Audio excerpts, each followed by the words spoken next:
Halo semuanya, selamat datang kembali. Apa kabar kalian semua? Semoga baik-baik saja.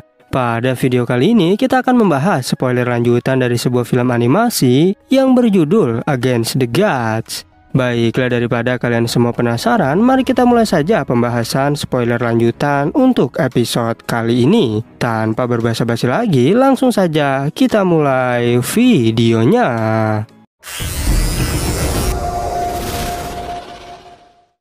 Cerita ini berlanjut, kita diperlihatkan Putri Sue-er dan Kaisar Feng yang telah tiba. Saat itu, Yunce yang melihatnya tak menyangka jika Sue-er adalah seorang putri. Begitu pula dengan semua orang yang berkata bahwa Putri Sue-er terlalu cantik.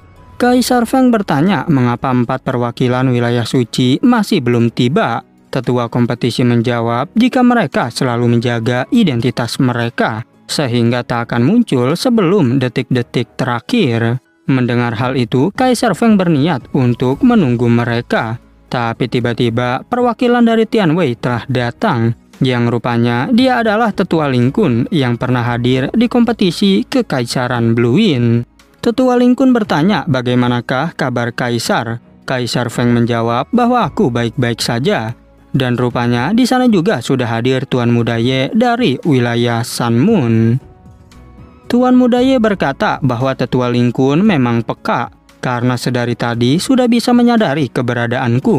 Bahkan di sana Hua Minghai terkejut mengetahui kedatangannya. Sementara itu Tuan Muda Ye yang melihat kecantikan Putri Sue-er menjadi terpesona. Bahkan ia berjanji pasti akan mendapatkan Putri Sue-er. Sehingga ia segera menyingkirkan 2 wanita yang sedari awal telah dibawanya.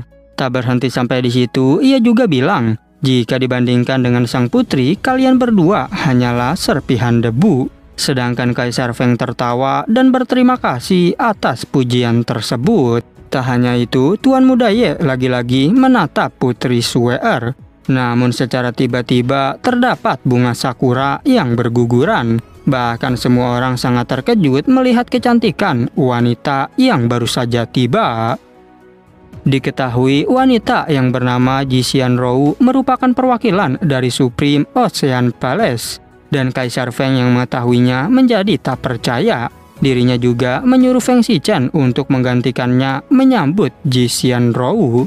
Ji Xianrou bertanya apakah Kaisar merindukan diriku.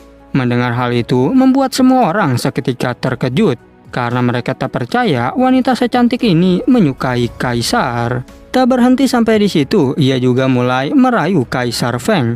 Tetapi Kaisar Feng segera menyuruhnya untuk pergi karena ia sangat kesal dengan Ji Xianrou yang menyamar sebagai wanita. Padahal sebenarnya Ji Xianrou ini adalah seorang pria.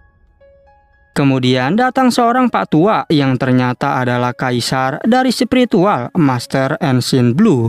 Sehingga kini lengkaplah sudah perwakilan dari 4 wilayah suci. Dan Kaisar Master meminta maaf atas keterlambatannya. Tak hanya itu, bahkan Molly juga menjelaskan jika Kaisar Master merupakan orang yang sangat kuat. Sehingga Yunce terkejut karena Tyrant Overlord saja hanyalah butiran kecil di hadapannya. Yunce juga berkata kekuatan Kaisar Master ini benar-benar sangat gila. Kaisar Feng dengan sigap memberi hormat kepada Kaisar Master. Dan saat ia mempersilakannya duduk, dirinya justru malah terkejut. Karena rupanya Kaisar Master tiba-tiba sudah ada di tempat duduknya. Yang hal itu membuktikan betapa cepatnya gerakan dari Kaisar Master tersebut. Kaisar Master berkata bahwa kau terlalu serius. Sehingga hal itu membosankan untuk diriku, bahkan tak semenarik para murid baruku. Lalu pertandingan kualifikasi 7 kekaisaran segera dimulai. Dan seorang wasit bilang kalau hari ini kita harus mendapatkan 3 peringkat besar. Karena besok kapal Primordial Prophone akan segera dibuka. Semua penonton bertanya-tanya bagaimanakah mungkin hal ini bisa terjadi. Tapi wasit menjelaskan jika pertarungan 1 lawan 1 harus diganti dengan pertarungan tim. Dan karena ada 7 negara, maka Sekte Phoenix akan langsung lolos ke babak terakhir. Wasit lanjut memberitahu pemenang dari ke-6 negara dapat bertarung dengan Sekte Phoenix. Dan jika salah satu dari mereka menang, maka akan diberi gelar juara 1. Tapi Yunce merasa pertarungan ini tidak adil karena dirinya hanya seorang diri dari Kekaisaran Bluewind. Molly yang mendengarnya bertanya, apakah kau merasa takut? Namun Yunce menjawab bahwa diriku tak merasa takut sedikit pun. Sehingga saat itu juga wasit mengumumkan pertandingan pertama, yaitu antara negara Changlan melawan Kekaisaran Bluewind. 10 peserta dari negara Changlan mulai berkumpul. Bahkan di sana juga ada Han Ruyu yang terkenal kuat di benak para penonton. Selain itu juga 9 peserta lainnya telah berada di ranah Heavenly Mystic. Wasit bertanya-tanya mengapa Kekaisaran Bluewind belum juga datang. Dan para penonton bilang jika Kekaisaran Bluewind sudah ketakutan sebelum bertarung. Bahkan mereka juga berkata jika sebaiknya negara kecil seperti Bluewind dihapuskan saja. Wasit memberitahu jika Kekaisaran Bluewind belum muncul juga, maka akan segera didiskualifikasi. Tapi saat pemenang mau diumumkan, tiba-tiba saja Yunce muncul ke arena. Sehingga hal itu membuat wasit bingung siapakah bocah ini sebenarnya. Yunce berkata bahwa aku adalah peserta dari Istana Bluewind. Yang hal itu membuat Sue-er kaget karena Feng Lingyun adalah Yunce. Bahkan Hua Minghai juga terkejut melihat bos Yunce ada di sana. Begitu pula dengan Feng Shichen yang ingin balas dendam. Tetapi Tuan Muda Ye merasa jika Istana Bluewind hanyalah negara kecil. Berbeda dengan Jisian Rou yang menurutnya adik kecil itu tak boleh diremehkan. Seorang pria berbaju merah bertanya siapakah yang akan mengurus bocah ini. Tetapi pria gendut menjawab, jika aku malas mengurus bocah di bawah Heavenly Mystic. Temannya juga bilang agar Yunce lebih baik menyerah saja. Meskipun begitu, Yunce tak peduli sambil mengatakan jika kalian semua terlalu konyol. Sementara Han Ruyu bertanya, apakah kau memang sudah bosan hidup?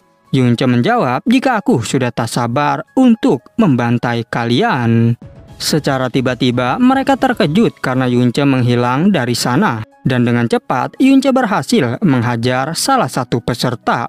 Bahkan semua orang tak percaya jika sampah seperti Yunce dapat melakukan hal itu.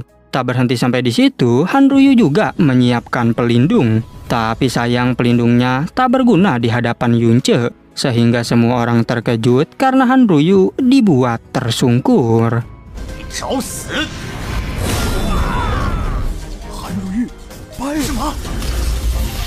Wasit tentu sangat terkejut karena Yunce berhasil mengalahkan mereka semua. Sehingga pertandingan pertama dimenangkan oleh Kekaisaran Bluewind. Dan kini pertandingan kedua pun mulai dilaksanakan, yaitu negara Kuisui melawan Kekaisaran Bluewind. Para penonton semakin kebingungan mengapa bocah ini lagi yang harus bertarung. Dan apakah Yunce ingin melawan 5 negara lainnya sendirian lagi? Tapi Hua Minghai tetap memberikan dukungan kepada Yunce. Kemudian 3 peserta mulai muncul di arena pertandingan. Tapi Yunce berkata apakah ini adalah kekuatan air yang misterius. Namun pria berambut ungu mengingatkan temannya untuk selalu berhati-hati. Pria berambut putih mengerti karena Yunce memang suka menyerang diam-diam. Tetapi Yunce menegaskan, baiklah, mulai sekarang aku akan bertarung secara frontal. Tapi serangan dari mereka berhasil dibekukan oleh kristal es milik Yunce. Pria berambut ungu kini kebingungan mengapa serangannya bisa dibekukan. Begitu pula dengan Kaisar Feng yang terkejut mengapa Yunce bisa menggunakan teknik es. Padahal jelas-jelas dia merupakan praktisi dengan elemen api Phoenix. Tak berhenti sampai di situ, Yunce kembali melancarkan serangan. Bahkan kini dengan satu genggaman, ia menghajar mereka semua. Sehingga para penonton tak percaya jika Yunce seperti layaknya monster. Dikarenakan bisa memenangkan 2 pertandingan hanya dengan 2 detik saja. Kemudian Yunce segera menantang negara yang berikutnya. Dan singkat cerita, ia berhasil memenangkan 5 kekaisaran secara berturut-turut. Sehingga kini Yunce menempati peringkat pertama. Setelah itu, wasit bertanya, apakah kau masih memiliki energi untuk melawan Kekaisaran Phoenix? Karena pertarungan ini adalah pertarungan final melawan 10 peserta terkuat dari Sekte Phoenix. Bahkan di antara mereka terus menatap rendah Yunce dan meremehkannya. Dikarenakan Yunce tak peduli, pangeran ke-14 pun mulai turun tangan dan ia bernama Feng Xiluo. Feng Xiluo memberitahu bahwa untuk mengalahkanmu, Sekte Phoenixku tak memerlukan waktu banyak. Dan semua orang tak percaya karena Feng Xiluo telah berada di tingkat 8 Emperor Mistik. Walaupun begitu, Yunce tetap santai karena 6 bulan lalu aku telah membantai satu sekte. Bahkan pangeran ke-13 yaitu Feng Xichen hampir mati di tanganku. Dan apa yang sedang kau katakan ini benar-benar tak masuk akal. Apalagi garis keturunan darah Phoenixmu itu hanyalah omong kosong. Feng Xiluo mengerti jadi kau adalah spesies liar tersebut. Dan ia bertanya apakah kau yakin ingin mati hari ini. Namun Yunce mengingatkan jika darahku tak memiliki hubungan apapun dengan Sekte Phoenixmu. Dan hari ini Sekte Phoenixmu lah yang harus bertanggung jawab atas penghinaan di hari pernikahanku. Mendengar ucapan itu membuat Feng Xiluo menjadi sangat kesal. Tapi Yunce berkata jika berbicara denganmu hanyalah membuang waktuku. Sehingga saat itu juga Yunce melesat ke udara sehingga terjadilah pertarungan di antara mereka. Ketika pertarungan berlangsung, Feng Xiluo terus meremehkan Yunce. Tapi tanpa diduga, Yunce kembali menambahkan kekuatan. Bahkan adu kekuatan itu berhasil dimenangkan oleh Yunce.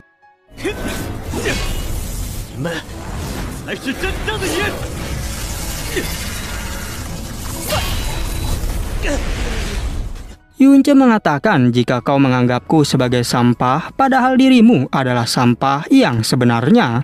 Yang hal itu justru membuat Feng Xiluo semakin bertambah marah. Dan sambil melancarkan serangan, ia berkata, jika aku akan menunjukkan kekuatan asli dari api Phoenix.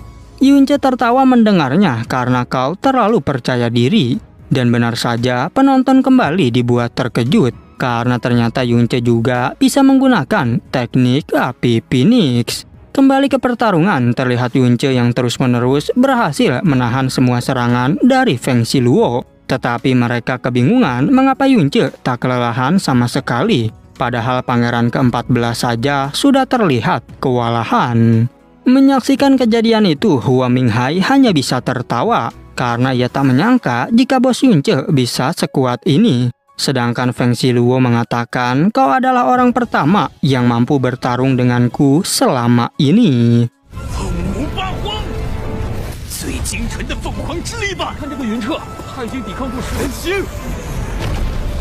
Walaupun begitu, ia menyayangkan karena waktu bermain sudah habis. Sehingga kini dirinya mulai menggunakan teknik bulan api Phoenix.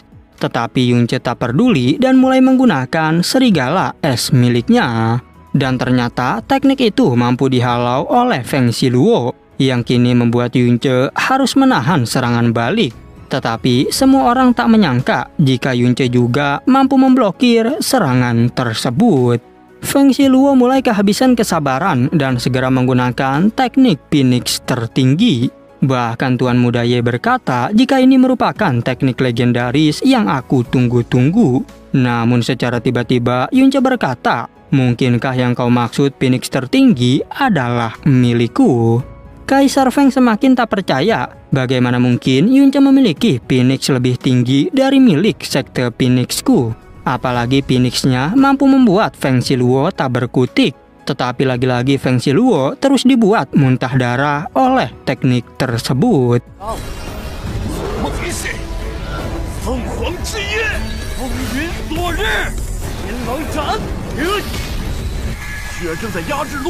Dikarenakan Feng Xiluo masih tak mau menyerah, Yunce pun terpaksa menggunakan teknik The Word of the Phoenix.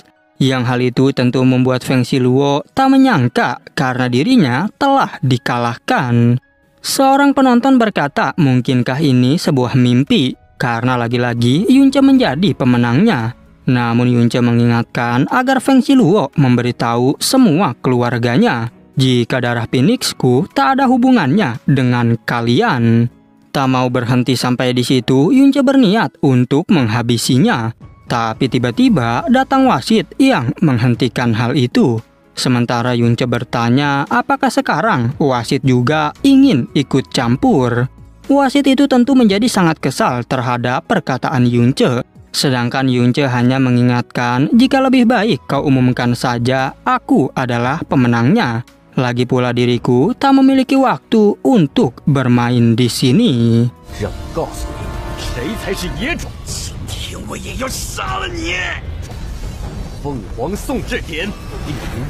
Dan pada akhirnya spoiler untuk episode 47 pun bersambung.